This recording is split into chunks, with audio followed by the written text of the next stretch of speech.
Well, I also want to go into your governing partner, who, She's good. yeah, she's dynamic right now in this last stretch, 28 days.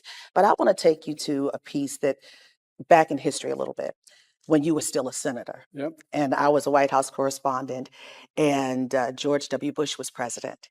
And it's kind of that same time George W. Bush just came back from Africa, and you were supposed to go to Africa, but you're dealing with what you're supposed to deal with right now, what's happening here in this nation. And he and I were talking about the moment when Barack Obama was running against John McCain. And he said to me, he saw subtle and overt racism. The sitting president said that to me.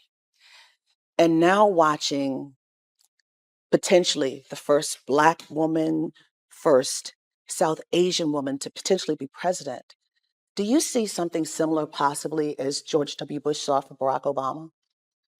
I mean, from her opponent? From her opponent and those who listened to him? Well, the answer is yes. I mean, he's very straightforward about it. He's not like, John McCain or George W. Bush. Yeah, This is a different breed of cat, man. yeah, This is a guy who's just flat out prejudiced. He does not respect her. Does not respect women. He doesn't respect African Americans.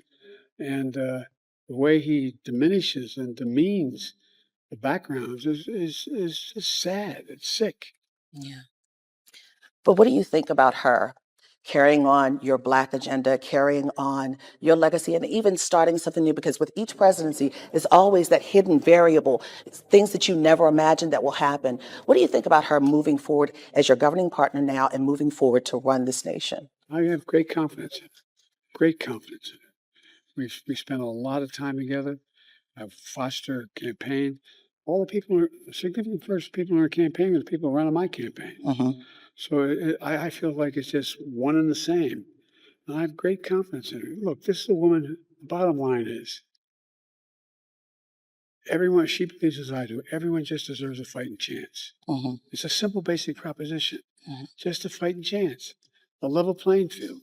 That's what it's all about. You do that, you change the nation, change the world.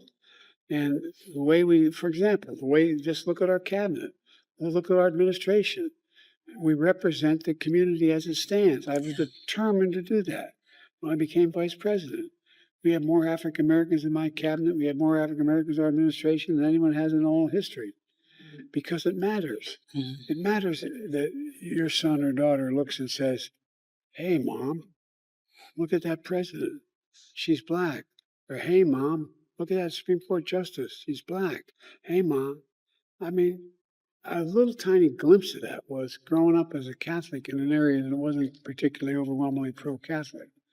And when John Kennedy got elected president, That was a big deal. God, God, I'm only the second Catholic ever elected president of the United States of America. It doesn't mean that people stopped it. But my point is, it's a big deal.